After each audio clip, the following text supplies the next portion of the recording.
পালবাবু, শুরু করো প্রভুর ইচ্ছায়। সর্বপ্রথমে পিতা ঈশ্বরকে ধন্যবাদ দিই, তার গৌরব করি, প্রশংসা করি যে বাংলাদেশে আমরা দিনব্যাপী সাব্বাতের মধ্যে ছিলাম, অর্থাৎ প্রভুর এই দিনকে আমরা স্মরণ করে নিজেদেরকে প্রভুর কাজে, প্রভুর চিন্তায়, প্রভুর বাক্যে মনোনয়ন আমাদের বিশ্বাস করি ছিল, এবং আমরা প্রত্যেকে প্রভুর সঙ্গে সেই সম্পর্কে মিলিত হয়ে প্রত্যেকে আনন্দিত। কেননা প্রভু আমাদের জীবনের সঙ্গে যে সম্পর্কের কথা বলেন তা তার বাক্যের মধ্য দিয়ে তিনি প্রকাশ করেন, যে আমি যুগান্ত পর্যন্ত প্রতিদিন তোমাদের সঙ্গে আছি। তিনি তার প্রতিজ্ঞা রক্ষা করেন, আর পবিত্র দিনের যে আশীর্বাদ তিনি আমাদের জীবনে যোগ করেন। কেননা এই বিশেষ দিনে যে বিশেষ আলোচনা, বিশেষ বাক্যের তাৎপর্য জীবনের কাছে তুলে ধরা হয়, সেই তাৎপর্য আমাদের জীবনের সঙ্গে কথা বলে, আমাদের জীবনকে নতুন করে একবার দেখা, জানার, বোঝার এবং হৃদয় অন্তঃকরণ পরিদর্শন করার ক্ষমতা প্রভু যুগিয়ে দেন। আর এখানেই আমরা তৃপ্তি বোধ করি, আমরা আনন্দ পাই, আমরা শক্তি এবং সাহস খুঁজে পাই, যেন জীবনের পথ চলতে আমরা সাহস করি। কেননা শয়তানের প্রকটতা চারিপাশে, মন্দতা আমাদের চারিপাশ ঘিরে, আমাদের রক্ত মাংসের কাছে শয়তান উৎপেতে বসে থাকে। লোভ, লালসা, স্বার্থ, চেষ্টা, বিভিন্ন বিষয়, এমনকি শয়তান কখনো কখনো পায়ে পা দিয়েও চায়, চেষ্টা করে যেন নাড়ানো যায় কিনা, বিশ্বাস থেকে দূরে সরানো যায় কিনা, এবং তার ঈশ্বরের যে ক্ষমতা, শক্তিকে দুর্বল করা যায় কিনা। শয়তান সর্বসময় এই চেষ্টা থাকে। আমি সব থেকে নিজেকে গৌরবান্বিত মনে করি এবং নিজের আত্মতৃপ্তি এবং আনন্দ অনুভব করি একটি বিষয়, সেটি হলো যে আমি অজ্ঞ। আমি লেখাপড়া বিদ্যায় যে অনেক পারদর্শী এমনটা না, আমার কোনো সার্টিফিকেট নেই, বা আমি পরিচিত হওয়ার মতন, জগতে পরিচিত হওয়ার মতন এমন কোনো ডকুমেন্ট নেই যা দিয়ে আমি আমাকে মানে প্রকাশ করতে পারি, বলতে পারি আমার একটা অবস্থান আছে। কিন্তু আমি এই ডিপ্লোমেট সেন্টারের মধ্য দিয়ে জীবনে যতটুকু শিক্ষা গ্রহণ করেছি তার এক নতুন অধ্যায় হলো যে মন পরিবর্তন করে ঈশ্বরের রাজ্যে প্রবেশ। এই সূত্রটি আমি আমার জীবনে যোগ হয়েছে, আর এ কারণেই আমি আনন্দিত। এই সূত্রটি আমাকে অনেক বিষয়ে শক্তি জুগিয়েছে, অনেক বাক্যের তাৎপর্য বুঝতে শক্তি দিয়েছে, ঈশ্বরের সাথে সম্পর্ক তৈরি করার পথ অনুসরণ করার জ্ঞান প্রজ্ঞা দান করেছেন, শয়তানকে পরাজিত করার এবং শয়তানের সঙ্গে যুদ্ধে টিকে থাকার শক্তি, সাহস এটিও দান করেছেন। এই জন্য আমি প্রভুর কাছে কৃতজ্ঞ। এগুলি বাক্যের চিন্তা থেকেই মানুষের শক্তি, সাহস তৈরি হয়, আর সেই সাহস জাগতিক বিষয়ের নয়, সেই জাগতিক কোনো ক্ষমতার বিষয় নয়, কিন্তু অনেক জ্ঞানী গুণী সমাজে তারা তাদের অবস্থান থেকে তারা গর্ববোধ করে, তাদের অবস্থান নিয়ে, তাদের ক্ষমতা নিয়ে, তাদের সমাজের পরিচিতি নিয়ে তাদের একটা জীবনের অবস্থান আছে, কিন্তু আমি অনেকটা, আমি যেমন দরিদ্র তেমনি আমি আমার ব্যক্তিগত জীবনে আমি আত্মাতে দিনহীন। আর এই দিনহীনতাই আমাকে সব থেকে বেশি শক্তি দিয়েছে। আমি যে বিষয়টি নিয়ে আজকে চিন্তা নিচ্ছি, কথা বলতে চাচ্ছি, সেই বিষয়টি হলো যে এই যে মন পরিবর্তন এবং ঈশ্বরের রাজ্যে প্রবেশ, আমরা কেন এই মন পরিবর্তনের বিষয় যিশু যেমন গুরুত্ব দিয়ে আমাদেরকে জানতে দিয়েছেন, আমরাও ডিপ্লোমেট সেন্টারে ঈশ্বরের রাজ্য এবং এই মন পরিবর্তন কেন এত গুরুত্ব দেই, এবং এতে আমাদের লাভ কি, এতে আমাদের আমাদের প্রাপ্তিটা কি, আমাদের জীবনে আমরা কি পাই, আমরা কি পেয়েছি, আমরা আমাদের জীবনের সেই তৃপ্তি পরিতৃপ্তি কি। আমি মানুষ সবসময় চিন্তা করে আমি পাপী, জন্ম থেকে পাপী। সেই এদনে আদম হওয়া যখন ঈশ্বরের অবাধ্য হলো, আর সেই পাপ স্বভাব সমগ্র মানব জাতির জীবনে, সেই পাপ স্বভাব, সেই পাপের দাসত্ব সকল মানুষ বন্দী হলো। কিন্তু ঈশ্বর এই মানুষকে সেই পাপের বন্দী দশা থেকে উদ্ধার করতেই তিনি স্বর্গ থেকে পৃথিবীতে নামলেন। তিনি রক্ত মাংসের দেহে ওই পৃথিবীতে আসলেন, আর তিনি মানুষের সঙ্গে কথা বললেন একটি বিষয়, পাপের পরিত্রাণ। পাপ হচ্ছে মৃত্যু। আমরা জানি রোমীয় 10:23 পদে আছে যে পাপের বেতন মৃত্যু। এই যে পাপের পাপ থেকে পরিত্রাণ পাওয়ার, মুক্ত হওয়ার, মুক্তি পাওয়ার প্রথম সূত্র হচ্ছে মন পরিবর্তন। এটি এটি আমি উপলব্ধি করেছি। পাপের থেকে পরিত্রাণ পেতে, মুক্তি পেতে উপায় স্বরূপ এবং সেই জীবন তৈরি করার সূত্রটাই হলো মন পরিবর্তন, যাই প্রভু যীশু খ্রিস্ট রক্ত মাংসের দেহে এই পৃথিবীতে এসে তার প্রথম প্রচারে, প্রথম সুসমাচার যেটি মানুষের কাছে দান করলেন, দিলেন, জগৎকে দিলেন, জগতের মানুষের কাছে প্রকাশ করলেন, তা হলো মন পরিবর্তন করো, অর্থাৎ মতি 4:17 পদে, যে তোমরা মন পরিবর্তন করো, স্বর্গরাজ্য এসে গেছে। একই অনুরূপ কথা মার্ক 1:14-15 পদে উক্তি আছে। আর সেখানে এই বার্তাটি ছিল ঈশ্বরের বার্তা। এই সুসমাচারটি হলো ঈশ্বরের চিন্তা, যেটি পরিকল্পনা এদনে।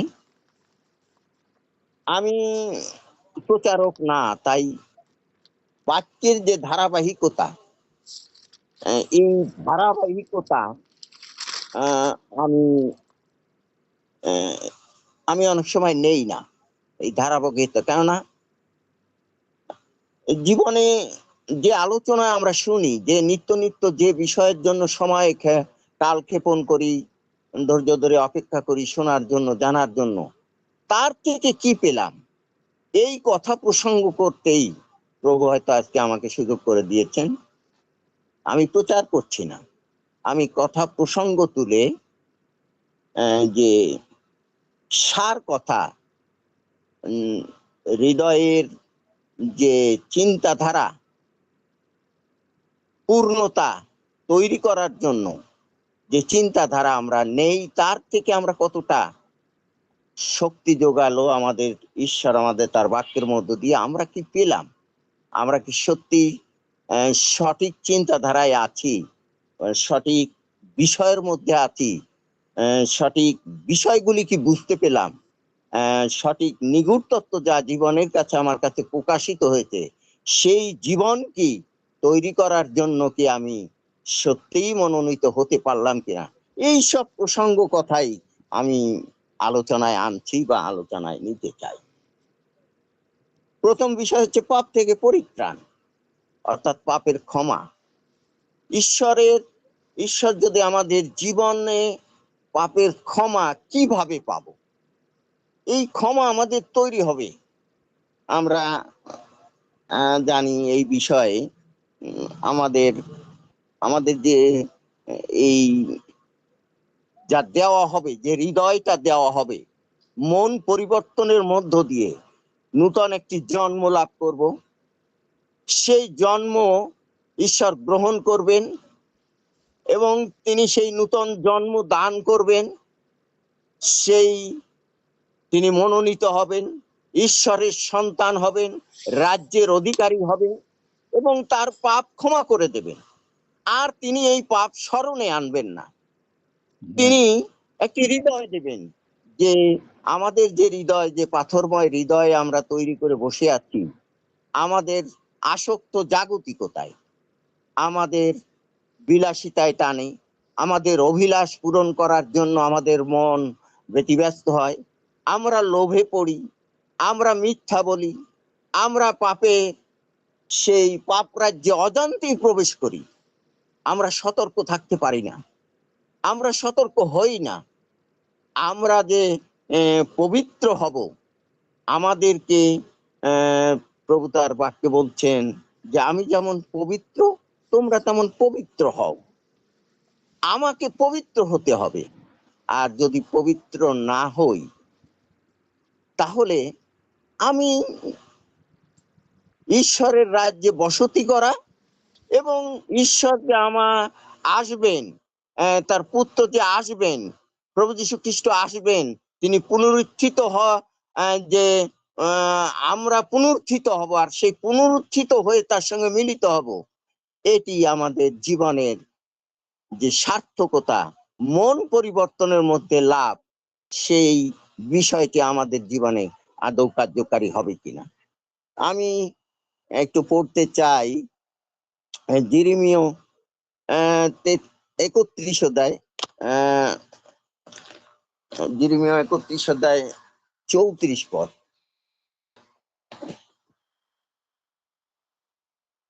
বলছে,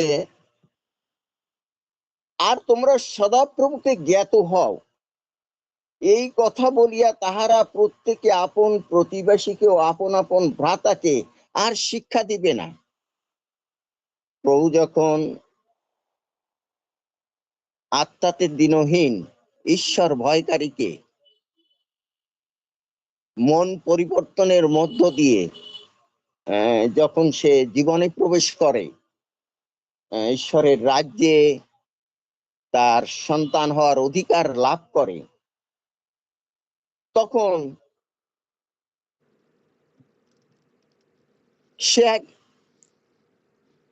সে নিজেই অনুভব করে যে জগৎ থেকে আমি কতটা আলাদা, আমি জগৎ থেকে কতটা পৃথক, আমি জগতের সঙ্গে নিজেকে মিলাতে পারি না, আর জগৎও আমাকে গ্রহণ করে। কেননা জগৎ চায় লোভ, লাভ, স্বার্থ, মিথ্যা এবং বিলাসিতা, অভিলাষ পূরণ, এই চেষ্টা।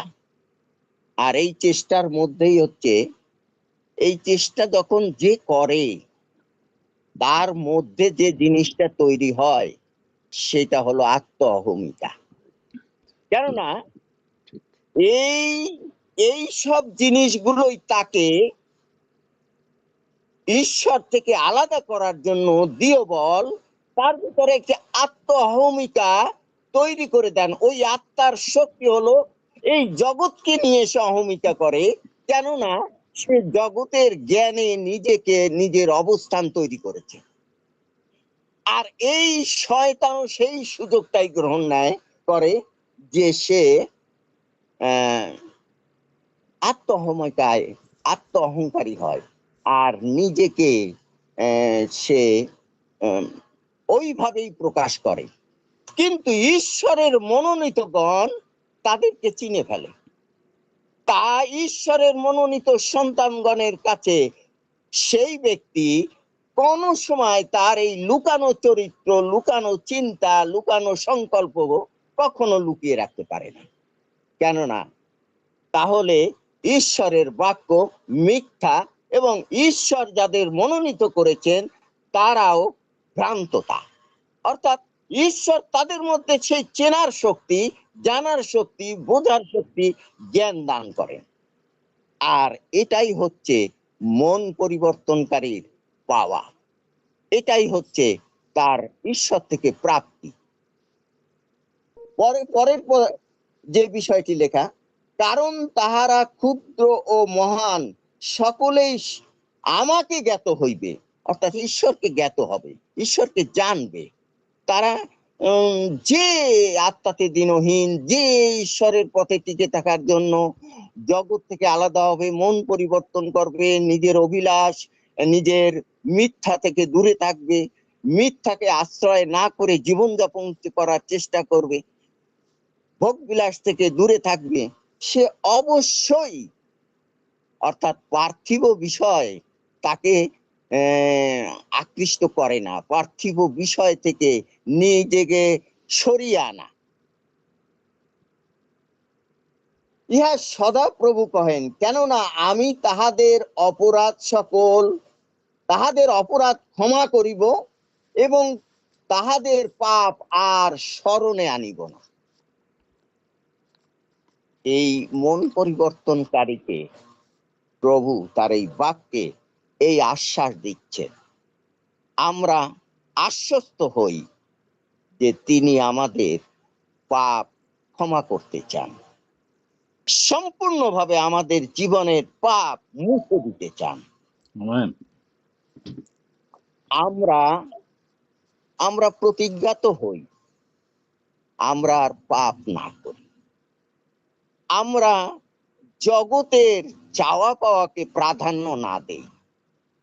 জগৎ আমাদেরকে অনেক কিছু দিতে চায়, জগৎ আমাদের অনেক অনেক বিষয় পাইয়ে দিতে চায় যেন আমরা আত্মতৃপ্তি বোধ করি, আমরা মনে করি আমাদের জীবনে যেন অনেক কিছু পেয়েছি, আমরা সবল হই। আমার কিছু নেই তথাপি আমি স্বাবলম্বী, আমার কিছু নেই তথাপি ঈশ্বর আমার সহায়, আমার কিছু নেই ঈশ্বর আমার যোগানদাতা।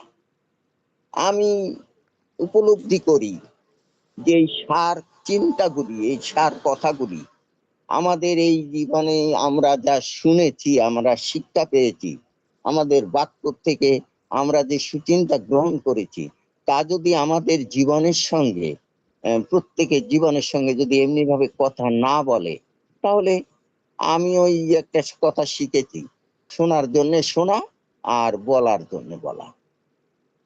এই ধারাবাহিকতার কোনোই লাভ নেই, কোনো লাভ নাই। নিছক সময় কাটানো, নিছক জীবন এর একটা কি খুঁজে বেড়াই আমরা, আমরা মনে হয় আমরা নিজেও জানি না।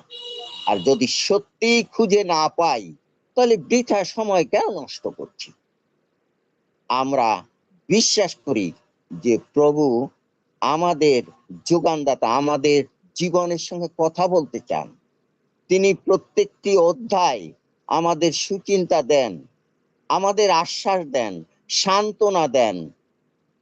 আমরা বাইবেলে গীত সঙ্গীতে একটা কথা আছে যে কোথা হইতে আমার সাহায্য হয়েছে, সদাপ্রভু হইতে আমার সাহায্য হয়েছে।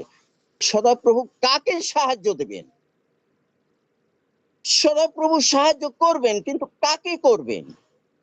আমার সাহায্য সদাপ্রভুতে হইতে আইছে, এই কথা কিভাবে রক্ষা পায়? এই প্রশ্ন আমার জীবনের কাছে, ব্যক্তিগত জীবনের কাছে যদি আমি প্রশ্ন না রেখেই আমি শুধু প্রচার শুনি, প্রচারকে প্রচার করি, কিন্তু আমার জীবনের সঙ্গে প্রভু কথা বলতে হবে। আর সেই জীবনে আমার কি বলতে হবে, সেই শত্রু হস্তে পড়লে কি বলতে হবে, আর যারা সেই আত্মাতে দিনহীন তাদের সম্মুখে গেলে কি বলতে হবে, যারা আমার বিরুদ্ধাচারণ করে, যারা আমাকে অবজ্ঞা করে, তিরস্কার করে, যারা আমাকে কোনো ঈশ্বরের কাছে সুযোগ দিতে চায় না, তাদের সম্মুখে কি বলতে হবে। প্রভু এসব চিন্তা ডুবিয়ে দিবেন, প্রভু ব্যবহার করবেন, প্রভু সাহায্য করবেন, প্রভু সঙ্গে থেকে কথা বলেন। ঈশ্বরের মনোনীত সন্তানদের এই শেষকালীন সময় চয়ন হচ্ছে, খুঁজে বেড়াচ্ছেন প্রভু, তাদের জীবন দ্বারা তিনি আশ্চর্য কাজ করতে চান। চয়ন হচ্ছে এই সময়, সেই কাল, সেই সময় যখন প্রভু খুঁজে চলছেন। পৃথিবীর যদিও আমরা জানি যে সুসমাচারে আছে যে সমুদয় জগতে সেই রাজ্য যতক্ষণ প্রচারিত না হবে ততক্ষণ শেষ আসন্ন হবে না। কিন্তু রাজ্য যারা প্রচারিত হবার যাদের কাছে, তাদের কাছে অবশ্যই ঈশ্বর প্রচারিত করবেন, এবং তাদেরকে তিনি চয়ন করে তিনি মনোনয়ন করবেন, মনোনীত করবেন, আর তিনি তাদেরকে পরিবর্তন করবেন। তারপরে যে কথা, যে এর পরেও যারা অন্যায় করবার তারা অন্যায় করবে, আর যারা ঈশ্বরকে গ্রহণ করে ঈশ্বরের রাজ্যে বসতি করে শান্তি আনন্দ উপভোগ করবে, তারাও সেই প্রভুতে বিশ্বাস করে নিজেদেরকে ধৈর্য ধারণ করে শেষ পর্যন্ত, জীবনের শেষ পর্যন্ত সেই দৌড়াবার চেষ্টা করবে, অপেক্ষা করবে। এটি হচ্ছে ঈশ্বরের মনোনীত সন্তানদের কাছে ঈশ্বরের প্রকাশ। এই একই অনুরূপ কথা ইব্রিয় পুস্তকেও আছে। ইব্রিয় সেই 8 অধ্যায় 12 পদে কথাটি উল্লেখ আছে। সেখানেও যদি আমরা পড়ি, আমরা দেখতে পাবো যে এই কথাটি লেখা আছে।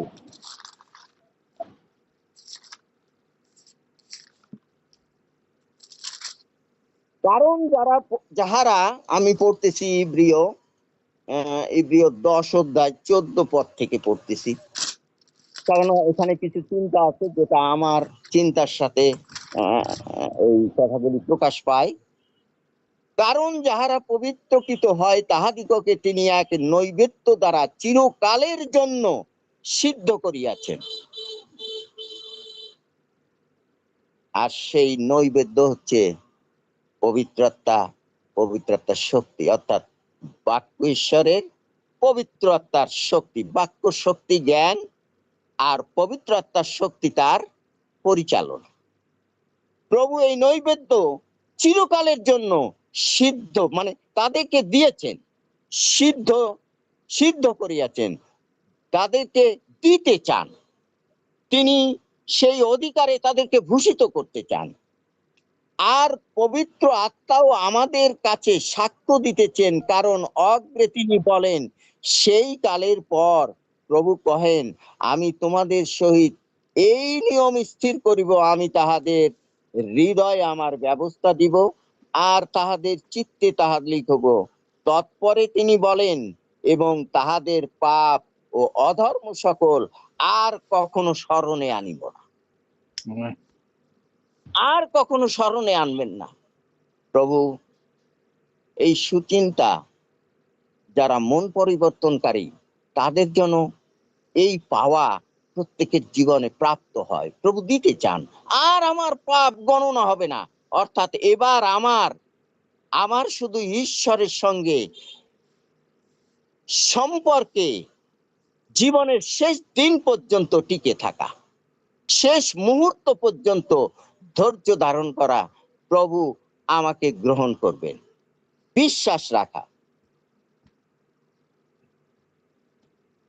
আমাদের জীবনের সঙ্গে বাক্য কথা বলতে চাই, প্রতিটা ক্ষেত্রে উত্তর দিতে চাই, কিন্তু সেই উত্তর আমরা ব্যাহত করি, আমরা সেই উত্তরকে আম, প্রকাশ করবার, সাক্ষ্য দেবার, এবং সেই উত্তর যে কত শক্তিশালী তা জানাবার সেই পাওয়াটা আমরা নিজেরাই ব্যর্থতায় রচনা করি।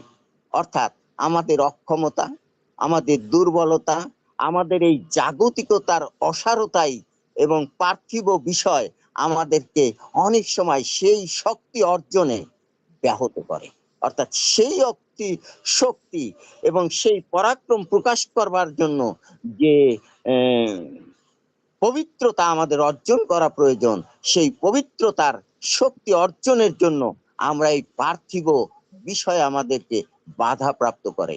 তাই আমরা পার্থিব বিষয়কে তুচ্ছ করি। আমরা অনেক সময় সম্মান পাওয়ার জন্য ব্যতিব্যস্ত, অনেক সময় অর্থবিত্ত পাওয়ার জন্য, ক্ষমতা পাওয়ার জন্য আমরা ব্যতিব্যস্ত হই। আমরা এমন এমন চিন্তা চেতনা রাখি যে আমাদের ঈশ্বর ব্যতীত হয়ে আমাদের জীবনে সেই শক্তি, সেই কথা আমাদেরকে দিতে চান না। আমি যখন চিন্তা করি মতি 6 অধ্যায় 33 পদ, মতি 6 অধ্যায় 33 পদ বারবার আমার জীবনে, যে তোমরা প্রথমে তাহার রাজ্য, তাহার ধার্মিকতার চেষ্টা করো। আর এই বিষয়টি যখন আমি চিন্তা করি, তখন আমাকে চিরিমিয় 33:3 আমাকে ডাকে। আমার এই পদের মধ্যে আমাকে তখন চিন্তা চেতনায় কথা বলতে, মানে চিন্তা করতে সাহায্য করে, ভাবতে সাহায্য করে। যে সেখানে বলতেছে, তুমি আমাকে আহ্বান করো আর আমি তোমাকে উত্তর দিব।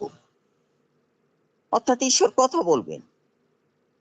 আমার চাওয়া, আমার পাওয়া, আমার ইচ্ছা, আমার সংকল্প, আমার এই জগতে, যে পার্থিব জগতে যে প্রবাসকালের সময় প্রভু আমার সঙ্গে থেকে কথা বলতে চান, চিন্তা দিতে চান, যুক্তি দিতে চান, আমাকে উদ্ধার করে আমার সমস্ত পথ পরিচ্ছন্ন রাখতে চান, পরিষ্কার রাখতে চান। এই চিন্তাগুলি এই উত্তর দেবার মধ্যে, এবং এমন মহৎ ও দুরূহ নানা বিষয় তোমাকে জানাইব যাহা তুমি জানো না। কখন? যখন আমরা তার রাজ্য এবং তখন তার ধার্মিকতার বিষয় প্রাধান্য দিয়ে নিজের মনে প্রাণে খ্রিস্টকে স্থান দেব। এই জন্যেই যিশুর কাছে সেই ফরিসীরা প্রশ্ন রেখেছিল, ব্যবস্থার মধ্যে কোন আজ্ঞা? যিশু আর কোনটি বলেননি।